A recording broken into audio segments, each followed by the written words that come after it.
नमस्कार दोस्तों, स्वागत है आपका हमारे चैनल भाग्य मोटिवेशन में। आज के वीडियो में हम श्रीमद् भागवत गीता के दूसरे अध्याय का पाठ करेंगे। श्रीमद् भागवत गीता के दूसरे अध्याय का नाम सांख्य योग है। इस अध्याय में कुल 72 श्लोक हैं। इस अध्याय में भगवान श्री कृष्ण अर्जुन को उपदेश देते हैं। आइए भक्तों, हम सभी पूरी श्रद्धा और भक्ति के साथ श्रीमद् भागवत गीता के दूसरे अध्याय का पाठ करते हैं। संजय उवाच तम तथा कृपयाविष्टं श्रुपुंडाकुलेक्षणं विषीदन्तमिदं वाक्यमुवाच मधुसूदनः। श्रीभगवान् उवाच कुतस्त्वाकस्मलमिदं विषमे समुपस्थितम् अनार्यजष्टमस्वर्ग्यमकीर्तिकरमर्जुन। क्लैब्यमास्मगमः पार्थ नैतत्त्वप्युपद्यते शूद्रं हृदय दौर्बल्यं त्यक्तोत्तिष्ठ परन्तप। नपुंसकः पुमान् ज्ञेयो यो न वेत्ति हृदये स्थितं पुरुषं स्वप्रकाशं तमा नन्दात्मानमव्ययम्। अर्जुन उवाच कथं भीष्ममहं संख्ये द्रोणं च मधुसूदन। ईशुभिः प्रतियोष्यामि पूजार्हावरिसूदन। न बन्धुर्न मित्रं गुरुनैव शिष्यः चिदानन्दस्वरूपः श्रियोऽहं श्रियोऽहम्। गुरून् हत्वा हि महानुभावान् श्रेयो भोक्तुं भेच्छमपीह लोके। हत्वार्थकामास्तु गुरूनिहैव भुञ्जीय भोगान् रुधिरप्रदिग्धान्। न चैतद्विद्यः करत्नो गरीयो यद्वा जयेम यदि वा न योजयेयुः। यानेव हत्वा न जिजीविषां स्तेव स्थिताः प्रमुखे धार्तराष्ट्राः। कार्पण्यदोषो हतस्वभावः पृच्छामि त्वां धर्मसम्मूढचेताः। यच्छेयः स्यान्निश्चितं ब्रूहि तन्मे शिष्यस्तेऽहं साधि मां त्वां प्रसन्नं। न हि प्रपश्यामि ममापनुद्यात् यच्छोकमुच्छोषणमिन्द्रियाणाम् अवाप्य भूमावसम्पन्नमृद्धं राज्यं सुराणामपि चाधिपत्यम्। संजय उवाच एवमुक्त्वा हृषीकेशं गुडाकेशः परन्तप न योष्य इति गोविन्द मुक्त्वा तुष्टिं बभूवः। तमुवाच हृषीकेशः प्रहसन्निव भारत। सेनयोरुभयोर्मध्ये विषीदन्तमिदं वचः।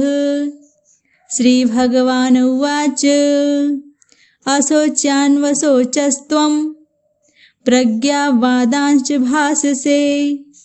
गतासून्गतांशुश्च नानुशोचन्ति पण्डिताः। न त्वेवाहं जातुनासं न त्वं नेमे जनाधिपाः। न चैव न भविष्यामः सर्वे वयमतः परम्। देहिनोऽस्मिन् यथा देहे कौमारं यौवनं जरा तथा देहान्तरप्राप्ति धीरस्तत्र न मुह्यति। मात्रा स्पर्शास्तु कौन्तेय शीतोष्णसुखदुःखदाः। आगमापायिनो नित्यास्तांस्थितिच्छस्व भारत। यं हि न व्यथयन्ते ते पुरुषं पुरुषर्षभः। समदुःखसुखं धीरं सोमृत्वाय कल्पते। नासतो विद्यते भावो नाभावो विद्यते सतः। उभयोरपि दृष्टोऽन्तस्व नयोस्तत्त्वदर्शिभिः। अविनाशी तु तद्विन्दि येन सर्वमिदं ततं। विनाशामव्ययस्यास्य न कश्चित् कर्तुमर्हति। अन्तेवन्त इमे देहा नित्यस्युक्ता शरीरिणः अनाशिनो प्रमेयस्य तस्मादुध्यस्व भारत। य एनं वेत्ति हन्तारं यस्वैनं मन्यते हतम् उभौ तौ न विजानीतो नायं हन्ति न हन्यते न जायते म्रियते वा कदाचित् त्रायं भूत्वा भविता वा न भूयः अजो नित्यः शाश्वतोऽयं पुराणो न हन्यते हन्यमाने शरीरे वेदा विनाशिनं नित्यं य एनमजमव्ययम् कथं स पुरुषः पार्थ कं धातयति हन्तिकं वांसांसि जीर्णानि यथा विहाय नवानि गृह्णाति नरोपराणि तथा शरीराणि विहाय जीर्णा नन्यानि संयाति नवानि देहि नैनं छिन्दन्ति शस्त्राणि नैनं दहति पावकः न चैनं क्लेदयन्त्यापो न शोषयति मारुतः अच्छेद्योऽयमदात्योऽयमक्लेदो शोष्य एव च नित्यः सर्वगतस्थाणु रचलोऽयं सनातनः अव्यक्तोऽयमचिन्त्योऽयमविकार्योऽयमुच्यते तस्मादेवं विदित्वैनं नानुशोचितुमर्हसि अथ चैनं नित्यजातं नित्यं वा मान्यसे मृतं तथापि त्वं महाबाहो नैवं शोचितुमर्हसि जातयस्य हि ध्रुवो मृत्यो ध्रुवं जन्म मृतस्य च तस्मादापरिहार्यर्थ न त्वं शोचितुमर्हसि अव्यक्तादीनि भूतानि व्यक्तमध्यानि भारत अव्यक्तनिधनान्येव तत्र का परिवेदना आश्चर्यवत् पश्यति कश्चिदेन माश्चर्यवद्वदति तथैव चान्यः आश्चर्यवच्चैनमन्यः शृणोति श्रुत्वाप्येनं वेद न चैव कश्चित् देहि नित्यमवध्योऽयं देहे सर्वस्य भारत तस्मात् सर्वाणि भूतानि न त्वं शोचितुमर्हसि स्वधर्ममपि चावेक्ष्य न विकम्पितुमर्हसि धर्म्याधियुद्धाच्योन्यत् क्षत्रियस्य न विद्यते यदृच्छया चोपपन्नं स्वर्गद्वारमपावृतं सुखिनः क्षत्रियाः पार्थ लभन्ते युद्धमीदृशम् अथ चेत्त्वमिदं धर्म्य संग्रामं न करिष्यसि ततः स्वधर्मकीर्ति च हित्वा पापमवास्यसि अकीर्ति चापि भूतानि कथयिष्यन्ति ते व्ययाम् अकीर्ति चापि भूतानि कथयिष्यन्ति ते व्ययाम् संभावितस्य चाकीर्ते मरणादिति रिच्यते भयाद्रणादुपरतं मश्यन्ते त्वं महारथाः येषां च त्वं बहुमतो भूत्वा यास्यसि लाघवम् अवाच्यवादांश्च बहून् वदिष्यन्तवाहिताः निन्दन्तस्तव सामर्थ्य ततो दुःखतरं नु किम् हतो वा प्राप्स्यसि स्वर्ग जित्वा वा मोक्ष्यसे महीम्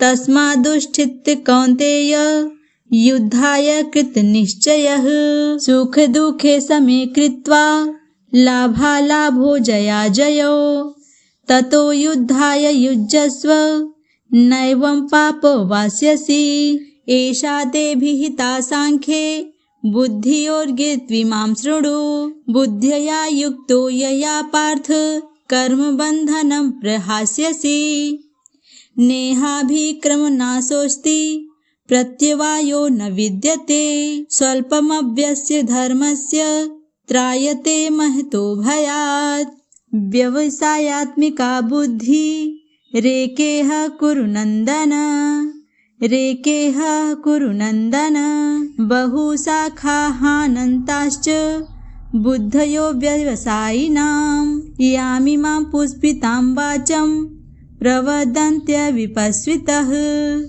वेदवादरताः पार्थ न्यान्यदस्तीति वादिनः कामात्मानः स्वर्गपरा जन्म कर्म फलप्रदां क्रियाविशेष बहुलां भोर्गश्चर्य गतिं प्रति भोर्गश्चर्य प्रसक्तानां तया पद्यत चेतसां व्यवसात्मिका बुद्धिः समाधो न विधीयते त्रैगुण विषया वेदा निस्त्रैगुण्यो भवार्जुन निर्द्वन्द्वो नित्यसत्त्वस्थो निर्योगेच्छिम आत्मवान् यावानर्थ उद्पाने सर्वतः संलुतोदके तावान् सर्वेषु वेदेषु ब्राह्मणस्य विजानतः कर्मणा एवाधिकारस्ते मा फलेषु कदाचन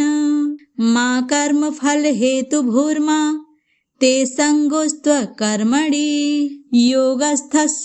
योगस्थः कुरु कर्माणि संगं त्यक्त्वा धनञ्जय सिद्ध्यसिद्ध्ययो समो भूत्वा समत्वं योग उच्यते दूरेण हावरं कर्म बुद्धियोगाद्वनञ्जयः बुद्धो शरणमन्विच्छ कृपणाः फलहेतवः बुद्धियुक्तो जहातिह उभे सुकृत दुष्कृते तस्माद्योगाय युज्यस्व कर्मः कर्मसु कौशलम् कर्मजं बुद्धियुक्ता हि फलं त्यक्त्वा मनीषिणः जन्मबन्धविनिर्मुक्ताः पदं गच्छन्त्यनामयम् यदा ते मोहकलिलं बुद्धिर्व्यतितरिष्यति तदा गन्तासि निर्वेदं श्रोतव्यस्य श्रुतस्य च श्रुतिविप्रतिपन्ना ते यदा स्थास्यति निश्चला समाधाने चला बुद्धिस्तदा योगमवास्यसि।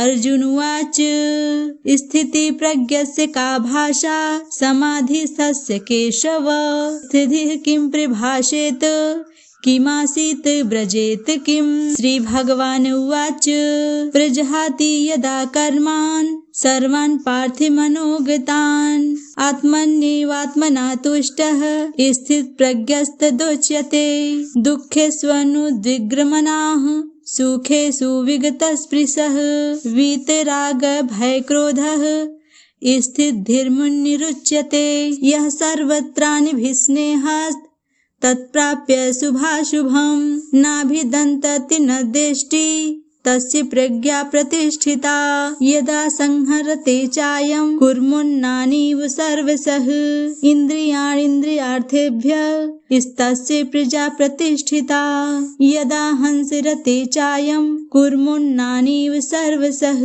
इन्द्रियाणीन्द्रियाभ्यस्य तस्य प्रज्ञा प्रतिष्ठिता विषया विनिवर्तन्ते निराहारस्य देहिनः रसवर्जरसोऽप्यस्य परं दृष्ट्वा निवर्तते यततो ह्वापि कौन्तेय पुरुषस्य विपश्चितः इन्द्रियाणि प्रमाथीनि हरन्ति प्रसभं मनः तानि सर्वाणि संयम्य युक्त आतीत मत्परः वसे हि यस्येन्द्रियाणि तस्य प्रज्ञा प्रतिष्ठिता ध्यायतो विषयान् पुंसः संगस्ते पुपजायते संगासजायते कामः कामात् क्रोधोऽभिजायते क्रोधाद्वति सम्मोहः सम्मोहात् स्मृतिविभ्रमः स्मृतिभ्रंशाद् बुद्धिनाशो बुद्धिनाशात् प्रणश्यति रागद्वेषवियुक्तस्तु विषयानि निन्द्रियस्वरन् आत्मवश्य विधेयात्मा प्रसादमधिगच्छति प्रसादे सर्वदुःखानां हानिरस्योपजायते। प्रसन्नचेतसो हाशु बुद्धिपर्यवतिष्ठते। नास्ति बुद्धिर्युक्तस्य न चायुक्तस्य भावना, न चाभावयतः शान्ति रशान्तस्य कुतः सुखम्। इन्द्रियाणां हि चरतां यन्मनोनुविधीयते, तदस्य हरति प्रज्ञां वायुर्नावमिवाम्भसि। तस्मादस्य महाबाहो नृगीहितानि सर्वशः। इन्द्रियाणीन्द्रियार्थेभ्यः तस्य प्रज्ञा प्रतिष्ठिता। यानि सा सर्वभूतानां तस्यां जागर्ति संयमी। यस्यां जागर्ति भूतानि सा निशा पश्यतो मुनेः। आपूर्यमाणमचलप्रतिष्ठं समुद्रमापः प्रविशन्ति यद्वत्, तद्वत् कामायं प्रविशन्ति सर्वे। स शान्तिमाप्नोति न कामकामी। विहाय कामान्यः सर्वान् पुमान् स्वरति निःस्पृशः। निर्ममो निरहङ्कारः स शान्तिमधिगच्छति। एषा ब्राहि स्थितिः पार्थ नैनां प्राप्य विमुह्यति। स्थित्वा स्यामन्तिकालेऽपि ब्रह्मनिर्वाणमृच्छति।